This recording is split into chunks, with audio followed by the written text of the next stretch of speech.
Assalamualaikum. Apa khabar? Hari ni cikgu nak pergi kepada taburan normal. Cikgu nak perkenalkan kamu dulu tentang jadual taburan normal. Okey, ni jadual taburan normal Okey, ni dan bawah dia ada bentuk macam tu. Okey, itu adalah kita panggil graf Lorentz lah. Okey. Okey. Untuk pengetahuan kamu, okey. Peristiwa dekat dunia ni, kalau kita cari kebarangkalian dia, kita boleh wakilkan dalam bentuk graf Lorentz macam ni. Okey. Maksudnya boleh bertabur secara normal. Okey. Contoh macam COVID-19 ni kan. Mula-mula dia sikit. Okey, mula-mula dia sikit. Lepas tu dia naik-naik. Lepas tu nanti nampak dia turun. Nanti akhirnya bila dah jumpa vaksin, insya-Allah dia akan makin turun lah. Okey, itu taburan normal. Okey. Lepas tu bila taburan normal, dia tulis macam ni. X menghampiri N. Okey, ini ada satu nilai. Contohnya nilai dia 45. Yang sini pula contoh 6 kuasa 2. Apa yang kita boleh faham daripada penulisan ni menunjukkan dia adalah taburan normal. Lepas tu ini mean. Okey, ni mean. So simbol for mean macam ni lah. Mean ialah 45. Ini adalah variance. Variance is 6 square. Okey. So dia punya variance sama dengan 36. 6 kuasa 2 Lepas tu dia punya sisian piawai ialah ni 6. Okey, tu yang kita faham daripada graf Lorentz itu. Okey. Sekiranya taburan normal ditukar kepada taburan normal piawai, okey. Ada situasi yang kita kena wakilkan sebagai taburan normal piawai. Okey. Ni graf dia. Okey. Dekat tengah-tengah tu kosong. So macam ni tadi, dekat tengah-tengah ni 45 lah. Mean dia kan. Okey, yang taburan normal piawai ni kosong. Okey. Dekat sini okey, dia pakai kalau taburan normal piawai dia pakai Z. Ini Z score. Ini Z score yang belah negatif. Okey, so ini Z score belah positif, ini Z score belah negatif. Dan bila dia tulis dalam simbol tu jadi macam ni, X okey menghampiri, dia tak pakai X lah, dia pakai, sebab dia pakai Z score, dia buat Z. Okey, Z menghampiri N. Kalau awak nampak Z itu taburan normal piawai lah dengan mean dia kosong. Okey, N 0 1. Okey, ni kita faham taburan normal piawai Z score ni normal. Okey, dengan mean dia kosong. Okey, variance adalah 1. Standard deviation pun adalah 1. So jangan tak faham pula bila kita jumpa benda ni. Contoh dalam kertas 1 biasa boleh keluar. Okey, ini dia faham, ini N. Kalau ditanya mean is 0, standard deviation is 1 and variance is also 1 lah. Okey, banding dengan ini, mean adalah 45, standard deviation adalah 6, dia punya variance adalah 6 square, so 36. Okey, boleh beza Okey, so seterusnya hari ni cikgu nak, okey, ada berapa ciri sebelum cikgu pergi ke selanjutnya, ada berapa ciri dalam graf Lorentz skor Z ini, taburan normal piawai ini. Okey, yang ini simetri, maksudnya keluasan belah sini, belah ni. Okey, belah sini, ni keluasan ni sama dengan keluasan belah sini. Iaitu ini 0.5, ni pun 0.5. Luas di bawah graf lah. Okey, so total luas bahagian negatif dengan bahagian positif, luas di bawah graf dia adalah 1. So ini maksudnya total probability kebarangkalian adalah 1. Okey. Cikgu pergi kepada dia punya jadual. Okey, ini jadual dia. Cikgu nak bawakan beberapa contoh soalan. Okey. Contoh cikgu nak pergi soalan macam ni. Sebab kita punya kertas ni kamu tak dapat nak print, ada yang tak dapat nak print. So cikgu buat yang ada dalam buku teks je lah. Dalam buku teks ada yang atas ni. Okey, so kamu boleh rujuk buku teks. Contoh cikgu nak cari kebarangkalian P Z score Tengok dekat graf tu Z. So Z score Okey, lebih besar daripada 0.012. Okey, 0.012. Okey, macam mana kita nak dapat 0.012? Mula-mula kita lukis dulu jadual loceng dia. Lukis. Tak payah cantik-cantik pun, just untuk tahu kedudukan dia. Sebab dia positif, so kita tanda dekat belah positif. Mana-mana je, asalkan di belah positif anggaran kita. So 0.012. Ini Z lah, Z yang positif. Okey, Z dia 0.012. Lepas tu dia kata lebih besar. Lebih besar maksudnya kita akan lorek belah kanan. Okey, nanti kalau lebih kecil kita lorek belah kiri. Okey, bila kita lorek, dia melibatkan bahagian positif saja. Bila bahagian positif saja, kita tak perlu satu tolak, kita terus ambil saja. Okey, macam mana nak baca? Kamu tengok kat sini. 0.0, right?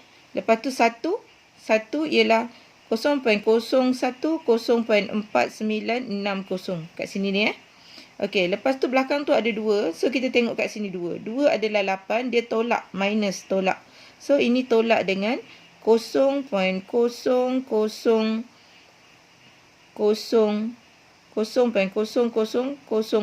Ada 4 decimal places. Okey, mesti ada 4 decimal places after titik perpuluhan tu. Kalau macam ni tadi, kalau contohlah kita ambil 4, so dia tolak dengan 0.0016 lah. Sebab 4 bawah dia adalah 16. Okey. So kita tolak macam biasa pakai kalkulator. 0.4960 tolak 0.0008. Okey, so kita dapat 0.4952. So jawapan dia ialah 0.4952. Selesai. Okey. Okey, cikgu bawa contoh lain pula. Okey, cikgu bawa contoh P Z lebih kecil. Buat lebih kecil 0.14. 0.14. Kita buat. Okey. Okey. So mula-mula kita kena lukis dia punya inilah lebih kecil So ini graf taburan normal dia. Okey. 0.14 lebih kurang dekat sini 0.14. Yang penting dia belah positif. Lepas tu dia kata lebih kecil. Bila lebih kecil kita lorek belah kiri. Lorek semua sampai ke hujung tu. Okey. Macam ni kita lorek sampai ke hujung sini. Ni kita lorek sampai hujung tu. So ini melibatkan dua bahagian kan, nampak tak? Ini belah positif, ini belah negatif. Dalam kepala kamu kena ingat secara logiknya bila melibatkan dua bahagian. Tadi cikgu kata belah sini nilai dia 0.5. So belah sini 0.5. So bila dia keluar daripada satu bahagian, dia akan jadi more than 0.5. Okay, so jawapan kita set. Jawapan logik kita mesti lebih besar daripada 0.5. Okay, so ini tadi bila melibatkan dua bahagian, satu tolak. Okey, set dalam kepala siap-siap. Kalau melibatkan dua bahagian, mesti ada satu tolak. So, kita tengok 0.14. So, ini 0.1. Okey, 0.14. Kat sini lah kan. 0.1 Z-score 4. 4 bawah dia 0.4443. So, satu tolak 0.4443. Okey, macam tu. So, kita tolak macam biasalah. 1 tolak 0.4443. Kita dapat jawapan 0.5557. Okey, tengok nilai ni. Lebih besar daripada 0.5 kan? So, dua bahagian lebih besar dari 0.5. So, kita boleh, insyaAllah betul. Betul lah tu. Okey. So, cikgu pergi pula kepada soalan lain. Sekarang kita nak buat bahagian negatif. Okey, bahagian negatif. Cikgu bagi soalan P Z more than negative 0.234. Okey. Lukis graf. Lukis graf. Jangan lupa lukis graf. Nak tahu dia kena tolak ataupun tidak. Okey. Negatif. Negatif. Okey. Belah negatif lah tanda saja. So 0.234.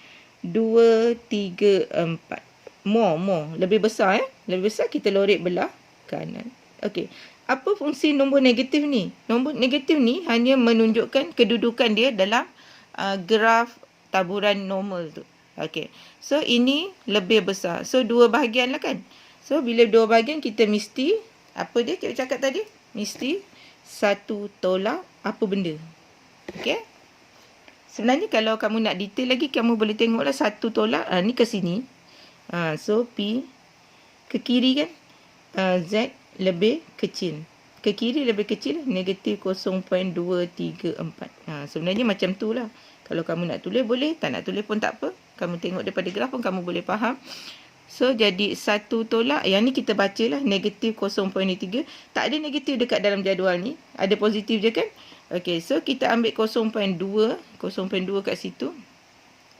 Ni 0.2 3 ini 23 0.40 0.4023 kan, kita dapat 0.4090. Lepas tu lepas 3 tu ada 4. So kita tengok kat 4. 4 apa? 4.15. Nampak 4.15. So dia tolak dengan 0.0015. Macam tu lah. So kita kira 0.409. Okey, 0.4090 tolak 0.0015. Okey. Kita dapatlah nilai dia 0. Tadi kita tak masukkan Oh dah, okey. Ni 0.4075. Okey, bila dah dapat tu baru kita buat 1 tolak 0.4075. Okey, barulah kita dapat nilai dia ialah 0.5925. Okey, logik sekali lagi tak? Logik tak jawapan dia? Okey, dua bahagian mesti lebih daripada 0.5. So kita dapat jawapan 0.5925. Ini maksudnya luas kawasan berlorek ni, selain dia mentadbirkan nilai kebarangkalian dia ialah 0.5925, maksudnya juga ialah luas kawasan berlorek kat sini adalah 0.5925. Okey? Okey. Cikgu pergi lagi yang melibatkan dua garisan, maksudnya di antara. Okey, bila di antara. Okey. Di antara. Contoh, cikgu bagi soalan. Okey. P 0.2 lebih kecil dari Z lebih kecil 0.34. Okey, itu maksudnya di antara. So bila kita lukis graf dia, jadi macam ni. Okey.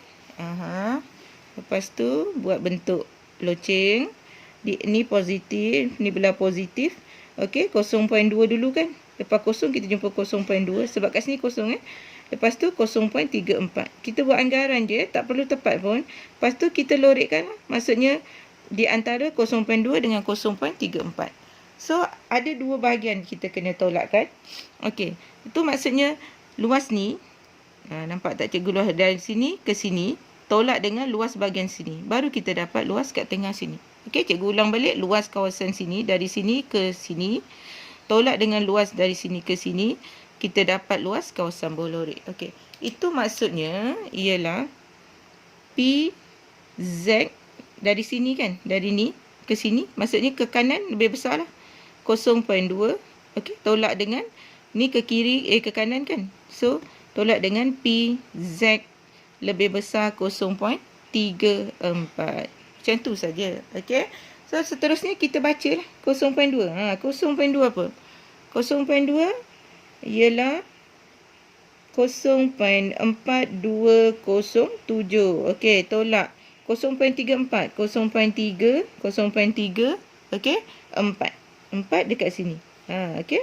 So 0.34, 0.3669. Okey, so kita tolakkan dia.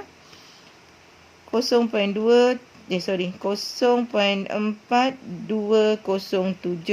tolak 0.3669. Okey, 0.366, cikgu cek balik betul tak? 0.34, 0. Okey. So sama dengan, kita kita dapat 0.0538. Okey, tengok jawapan kita logik tak? Logik lah. Sebab dia satu bahagian saja. Mesti jawapan dia kurang daripada 0.5. So, selesai. Okey. Macam mana pula jika dia melibatkan di antara. Lepas tu melibatkan bahagian positif dan negatif. Okey. So, kita cuba buat. P, cikgu buat sini. P negatif 0.14 di antara Z. Okey, lepas tu sini 0.265. Okey, cikgu tambah nombor dia. Okey, ini negatif, ini positif. So, langkah pertama adalah kita lukis. Okey, supaya kita nampak. Okey. So, negatif 0.14. Lukis ni tak cantik-cantik pun. Okey, dia belah negatif 0.14. Ni belah positif. Kita tanda belah positif 265. So, melukis ni kita lebih memahami konsep dia lah, taburan normal. Okey. So, nampak tak dia melibatkan dua bahagian. Belah negatif dan belah positif. Apa cikgu pesan tadi? Kalau melibatkan dua bahagian positif dan negatif, mesti satu tolak. Satu tolak apa? Tengok ni. Ke sini.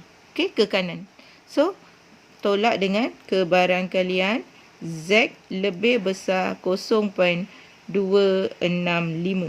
Okey, sebab dia ke kanan so lebih besar. Tolak lagi, kita tengok belah sini. Ini ke kiri, right? Ke kiri lebih kecil. So, P Z lebih kecil 0.14. Okey. Macam tu je. Okey, so lepas tu kita dah tahu, kita boleh baca lah. 0.265. 0.2, ni 2. 6 kat mana? 6 kat sini. Okey. 0.265. So, 0.26, 0.3974, 5. Kita tengok 5. 5 mana 5? 5, 19. Nampak 0.265. 5 adalah 19. 0.0019. Mesti 4 titik perpuluhan. Tolak. Sebab dia tolak. Jangan awak tambah pula. 0.3974 tolak 0.0019. Okey, kita dapat 0.3955. Masukkan lah. 0.3955. Okey. Lepas tu kita nak baca lagi satu. PZ lebih besar, lebih kecil daripada negatif. Sorry, cikgu tertinggal negatif. Negatif 0.14. 0.14. Sini ke? Okey, so 0.4443. So, tolak 0.4443. Okey, boleh faham macam mana nak baca? 0.14, 0.1 for Z score 4. Okey. So, bila dah dapat semua tu, kita tolak lah. 1 tolak 0.3955 tolak 0.4443. So, kita akan dapat jawapan 0.1602. Okey, cikgu nak ingatkan pada kamu, jawapan untuk bab ni, untuk taburan normal, kamu mesti bagi jawapan betul kepada 4 decimal places, 4 titik perpuluhan. Okey, itu saja untuk hari ini. Bye. Assalamualaikum.